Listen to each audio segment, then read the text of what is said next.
Amazing things about the nighttime is that the nighttime is very special whether you're a believer or not. One of the things that psychologists often discuss is that nights are usually considered a spiritual time. So they talk about how usually people are more willing to share and they're usually more in touch with their feelings and their emotions at night. And this is why you see when people go out on dates and stuff like that, when do they usually go out? During the day or at night? So people are more likely to be in touch with their spiritual side and their feelings and their emotions. And what Islam does is that it takes advantage of this time. So while other people are busy doing other things, a believer takes that spiritual time and they take that emotional time and they devote it to their Lord. And one of the things that the scholars often talk about is that the night is a testimony of a person's love. So whatever a person loves, you'll see that they'll usually devote their night to that. So if a person's only concern in life is to have fun and party and maximize pleasure, they'll spend their night trying to do that. If a person's concern is their afterlife and their love for Allah, then they'll spend their night in concern about their akhirah. And they'll spend their night devoted to Allah Azza wa Jal. As Allah Azza wa Jal said, وَالَّذِينَ آمَنُوا أَشَدُّ حُبًّا لِلَّهِ, that those who believe, they're stronger in their love for Allah Azza wa Jal. It's no secret, it's no surprise that our ummah today, our nation today, is not doing too well. And I hate to be negative, I hate to be negative about issues, but this is just a reality. And the point isn't for us to become depressed and say we're a goner and there's nothing we can do. The point is, how do we bring ourselves out of this situation, and how do we become like the companions radiallahu ta'ala anhum? And this is why one of the things that is often said by the classical scholars and even scholars of our time is that if we want to rectify this ummah, if we really, really care about this ummah, we really want to change this ummah, then we will not be able to do it except that which changed the beginning of this ummah.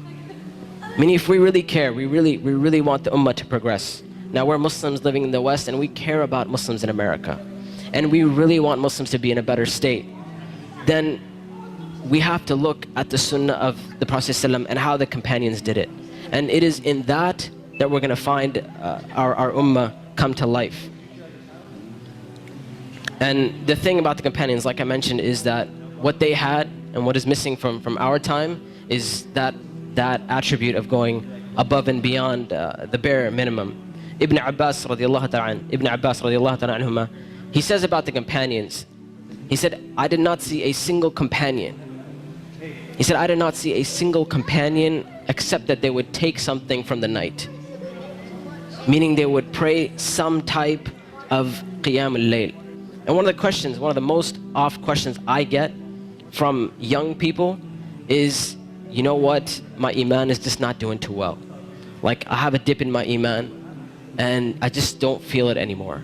Or a lot of times people who start practicing Islam, they'll have this iman high and they're doing really, really well, and then a time will come where they'll be like, it just doesn't feel the same anymore. Or a lot of times reverts and converts will say, when I first became Muslim, it was the most amazing experience of my life, and I want that back. I want that experience back. And one of the first questions I ask these people is, how is your connection with Allah? How is your qiyam al-layl? When was the last time you got up in the middle of the night or in the last third of the night to pray to your Lord? And if the answer usually is, well, I don't really do that. I mean, I just try to do my 5 daily prayers. I'm just happy if I can get that in. And I tell them, I say, listen, if you're cutting off your connection with Allah, how are you going to get better? You can't expect your iman to just get fixed all of a sudden on its own. It's not going to happen. You have to take steps for you to become a better Muslim. You have to take steps to reach that level of iman. When it comes to qiyam al-layl, one of the advices I often give, and I give this advice because this was the advice given to me by my teachers, is if you want to pray qiyam al-layl, all you have to do is just try it. And I'm not talking about spending a third of the night praying or half of the night praying. I'm saying get up 10 minutes before Fajr.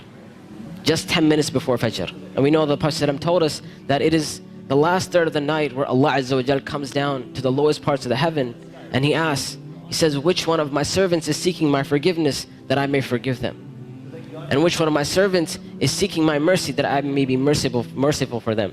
Which one of my servants is asking of me that I may give to them? And that third of the night is still there in the last 10 minutes before Fajr.